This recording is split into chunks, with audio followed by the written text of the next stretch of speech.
Hello friends, आज मैं हूं डॉक्टर नवीन चंद्रा। आज जीएस वर्ल्ड के तहत आज हम लोग एक नया सब्जेक्ट करेंट अफेयर्स की शुरुआत करेंगे। करेंट अफेयर्स जो एग्जाम के पॉइंट ऑफ व्यू से काफ़ी महत्वपूर्ण होता है, क्योंकि यह जो सब्जेक्ट होता है करेंट अफेयर्स, यह आपको एग्जाम के लिए, जो आपको आने वाला एग्जाम है सिर्फ उसी के लिए पढ़ा जाता है, क्योंकि यह हर साल बदलते रहता है। ठीक है, इसलिए इसको हम लोग ईट एंड वोमिट के रूप में लेंगे, यानी कि एग्जाम के समय पढ़ेंगे और वहाँ पर लिख के आ जाएंगे।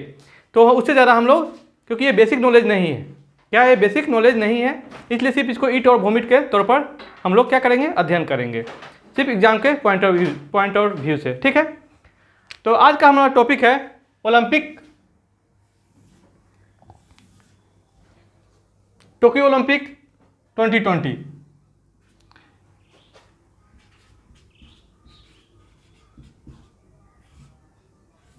Tokyo Olympic 2020। सबसे पहले ओलंपिक आधुनिक ओलंपिक की शुरुआत कब से मानी गई? ठीक है, तो आधुनिक ओलंपिक देख रहे हैं, शुरुआत 1896 में की गई यूनान के एथेंस में। कहाँ? यूनान के एथेंस में। यानी कि आधुनिक ओलंपिक की पहला जो आयोजन किया गया था, कहाँ किया गया था? यूनान के एथेंस में। ठीक है, अंतर्राष्ट्रीय ओलंपिक समिति की स्थापना 1894 में की गई थी, जिसका जो मुख्यालय है लुसाने, स्विट्जरलैंड का खूबसूरत शहर है। स्विट्जरलैंड का खूबसूरत शहर लुसाने में अंतर्राष्ट्रीय ओलंपिक समिति यानी कि IOC का क्या है? मुख्यालय है। और वर्तमान में इसका जो चेयरमैन है वह है थॉमस वाक। ये जर्मनी के रहने वाले हैं। कहते हैं थॉमस वाक ओलंपिक के गोल्ड मेडलिस्ट हैं, यानी पहला ऐसा खिलाड़ी है जो गोल्ड मेडल भी जीत चुका है ओलंपिक में और ओलंपिक का चेयरमैन बना हुआ है। ठीक है, ओलंपिक का मतलब क्या होता है? ओलंपिक का उद्देश्य क्या होता है? तेज, ऊंचा और बलवान। यानी कि क्योंकि ओलंपिक क्या है? खेलों का महाकुंभ है, तो इसमें जो सबसे तेज, ऊंचा और बलवान जो होंगे वही क्या करेंगे? पदक जीतने का काम करेंगे। ओलंपिक ध्वज बराबर एग्जाम में पूछे जाते हैं। ओलंपिक ध्वज, तो ओलंपिक ध्वज में जो है सफ़ेद पट्टी होती है, जो है यहाँ मेरा तो बोर्ड ही सफ़ेद है, सफ़ेद पट्टी होती है जिस पर क्या है? 5 रिंग होते हैं जो आपस में एक दूसरे से क्या है? लगे हुए हैं। तो 5 रिंग 5 रंग का है, 5 रंग का है। अब पांचों 5 महादेश को दर्शाता है। देख रहे हैं, हमने भी यह 5 रंग बनाने का काम किया है। काला जो रिंग है यह अफ्रीका को संबोधित करता है। ठीक है, हरा ऑस्ट्रेलिया को, नीला यूरोप को, लाल अमेरिका को। अमेरिका में यह आ गया उत्तरी अमेरिका और दक्षिणी अमेरिका, दोनों अमेरिका। ठीक है, और पीला एशिया को। देख रहे हैं, पीला थोड़ा कम दिखाई दे रहा होगा। तो ये ओलंपिक ध्वज यह है, जिसमें 5 रिंग होते हैं और 5 रिंग पांचों महादेश को दर्शाते हैं। जिसमें रंग आपको बराबर पूछा जाता है कि पीला जो रंग है किस महादेश को इंडिकेट करता है, काला किस महादेश को इंडिकेट करता है, लाल किस महादेश को इंडिकेट करता है। तो आपको यह क्या पता हो गया है। अब आते हैं भारत की ओलंपिक। भारतीय ओलंपिक समिति परिषद की स्थापना की गई थी 1924 में। कब की गई थी? 1924 में, जिसके अध्यक्ष बनाए गए थे टाटा। इसके चेयरमैन बने थे जमशेदजी टाटा। इनका पूरा नाम क्या था? जमशेदजी टाटा। सर जमशेदजी टाटा भारतीय ओलंपिक परिषद के चेयरमैन बनेंगे पहले। वर्तमान में जिसका चेयरमैन है वो है नरेंद्र बत्रा। भारतीय ओलंपिक समिति के जो चेयरमैन है वो नरेंद्र बत्रा है। इसके प्रधान सचिव है राजीव मेहता। नीता अंबानी IOC यानी कि अंतर्राष्ट्रीय ओलंपिक समिति में पहली भारतीय महिला सदस्य है। इनको नीता अंबानी को 4 अगस्त 2016 को अंतर्राष्ट्रीय ओलंपिक समिति के सदस्य के रूप में चुना गया था। कौन से अधिवेशन में? तो 129वें सत्र में 129वें अंतर्राष्ट्रीय ओलंपिक समिति के 129वें सत्र में किसको चुना गया था? तो नीता अंबानी को सदस्य के रूप में, जो 70 वर्ष की उम्र तक अंतर्राष्ट्रीय ओलंपिक समिति का मेंबर रहेंगी। यहाँ पर आप देख लेंगे, एक अंतर्राष्ट्रीय ओलंपिक समिति का एक चेयरमैन होगा, जो थॉमस बक है, 3 आपको वाइस चेयरमैन होगा और 7 मेंबर होंगे। 7 सदस्य होते हैं। कितने सदस्य होते हैं? 7। इसी 7 में एक है आप हमारी नीता अंबानी, जो भारत के सबसे अमीर व्यक्ति मुकेश अंबानी की पत्नी भी है और रिलायंस इंडस्ट्रीज की एक मुख्य कर्ता धर्ता भी है। ठीक है। भारतीय ओलंपिक समिति का जो मुख्यालय है कहाँ है? नई दिल्ली है। ये हमारा क्या हो गया?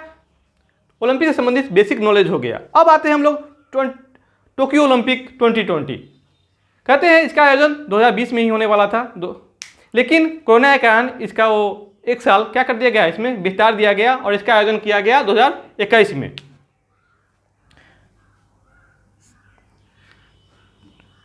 टोक्यो ओलंपिक के लिए थीम सॉन्ग भी बनाया गया भारतीय खिलाड़ियों को प्रेरित करने के लिए।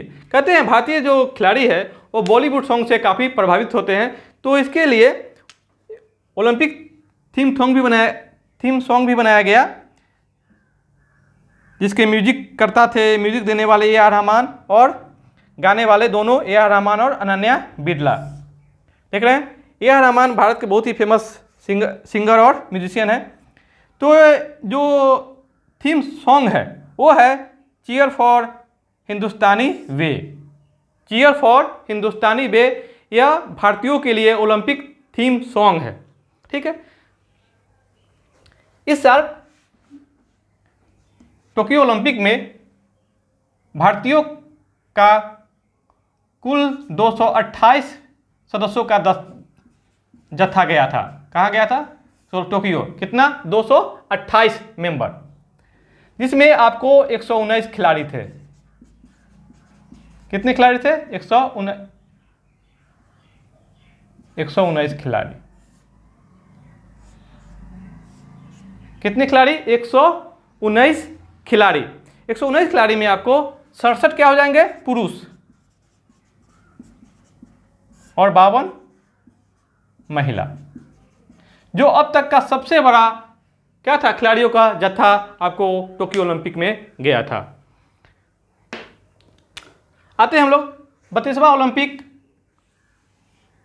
टोक्यो जापान की राजधानी है, जहां पर 32वां ओलंपिक का आयोजन किया गया। यानी कि टोक्यो में जो ओलंपिक हुआ, कौन सा ओलंपिक का क्रम है? तो 32वां, जो बराबर आपको एग्जाम में सवाल किए जाते हैं। इसका आयोजन तिथि कब है? 23 जुलाई 2021 से 8 अगस्त 2021 तक। यानी कि यह 16 दिनों तक यह महाकुंभ चला। खेलों का जो महाकुंभ है ओलंपिक, यह कितने दिनों चला? 16 दिनों तक। इसका शुभंकर है मिराई तोबा और सोमाइटी। टोक्यो ओलंपिक में कुल 23 खेलों के 339 इवेंट का आयोजन किया गया था। कितने? 339 इवेंट्स। ठीक है। भाग लेने वाले 5 नए खेल, टोक्यो ओलंपिक में 5 नए खेलों का भी शामिल किया गया, जिसमें थे surfing, karate, baseball, sports climbing और स्केट बोर्डिंग। ठीक है। ओलंपिक में भारत यानी टोक्यो 2020, तो टोक्यो ओलंपिक में भारत का स्थान पदक के मामले में कैमा था? 48वां। यानी कि भारत का अब तक ओलंपिक में सबसे बेहतरीन प्रदर्शन रहा, जिसमें भारत ने कुल 7 मेडल जीतने का काम किया और भारत ओलंपिक के पदक क्रम में भारत का स्थान कैमा था? 48वां। कहते हैं खेलों के इस महाकुंभ में 205 देशों के हजारों खिलाड़ियों ने भाग लिया, जिसमें भारत के कितने खिलाड़ियों ने भाग लिया? 119 खिलाड़ियों ने। 119 खिलाड़ियों में से आपको 67 क्या थे? पुरुष थे और 52 महिला। इन 119 खिलाड़ियों ने में से 7 खिलाड़ियों ने मेडल जीतने का काम किया, जो भारत का अब तक का ओलंपिक में सर्वश्रेष्ठ प्रदर्शन है। ठीक है।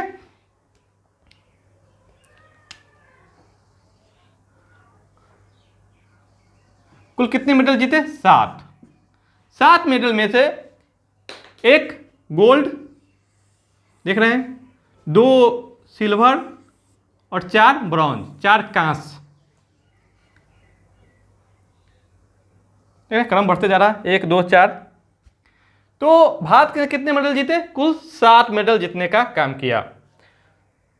तो सबसे पहले हम शुरू करते हैं गोल्ड से। Neeraj Chopra, javelin throw. नीरज चोपड़ा व्यक्तिगत रूप से गोल्ड जीतने वाले दूसरे भारतीय, व्यक्तिगत रूप से गोल्ड जीतने वाले दूसरे भारतीय तथा ट्रैकिंग फील्ड में प्रथम एथलीट। ट्रैकिंग फील्ड में क्या है? यह प्रथम फील्ड एथलीट है जिसने गोल्ड जीतने का काम किया है। इन्होंने 87.58 मीटर की दूरी पर भाला फेंक कर गोल्ड मेडल अपने नाम किया और भारतीय इतिहास में अपना नाम सुनहरे अक्षरों में दर्ज कराने का काम किया। क्योंकि इससे पहले कोई व्यक्तिगत स्वर्ण पदक जीतने का काम किया है तो 2008 के बीजिंग ओलंपिक में अभिनव बिंद्रा जो निशानेबाजी में गोल्ड मेडल जीते थे। ठीक है, तो काफ़ी लंबे वर्षों के बाद नीरज चोपड़ा ने क्या किया? व्यक्तिगत स्वर्ण पदक जीता। अब आते हैं हम रजत पदक यानी कि सिल्वर मेडल। सिल्वर मेडल में 2 पदक आए, 2 पदक, जिसमें मीराबाई चानू और रवि दहिया दोनों ने 1-1 सिल्वर मेडल अपने नाम किया। तो मीराबाई चानू यह वेट लिफ्टिंग में रजत पदक जीतने का काम किया, सिल्वर मेडल। मीराबाई चानू ने वेट लिफ्टिंग के खेल में 202 किलो का वजन उठाकर सिल्वर मेडल अपने नाम किया और दूसरी भारतीय महिला जिसने वेट लिफ्टिंग में मेडल जीतने का, ओलंपिक में मेडल जीतने का काम किया। 2000 में सिडनी ओलंपिक में कर्णम मलेश्वरी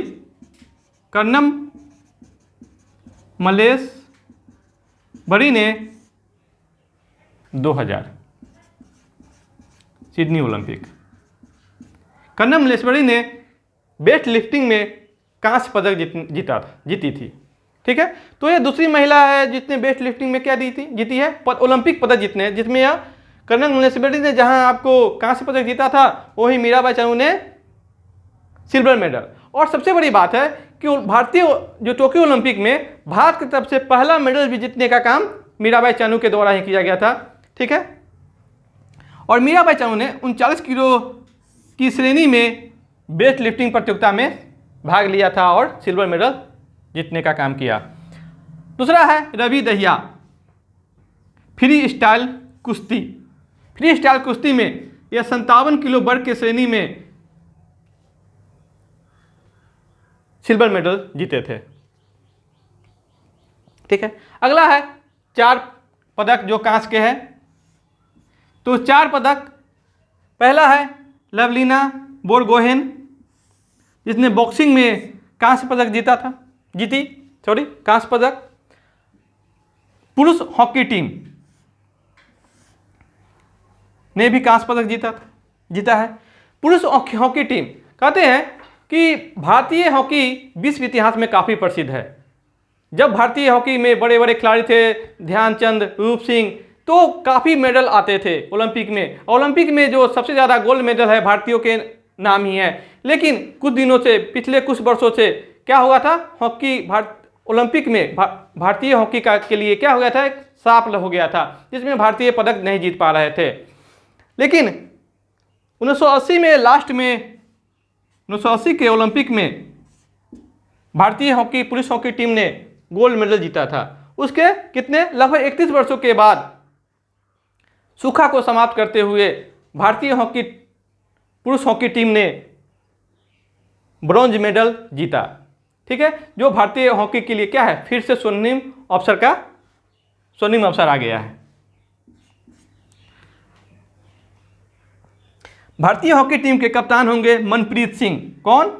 मनप्रीत सिंह। बजरंग पुनिया अगले जो मेडल धारी हैं भारत के कांस्य मेडल धारी, तो वो है आपको बजरंग पुनिया जो कुश्ती प्रतियोगिता में 65 किलो के रेंज में कांस्य पदक जीतेंगे। पीवी सिंधु। पीवी सिंधु।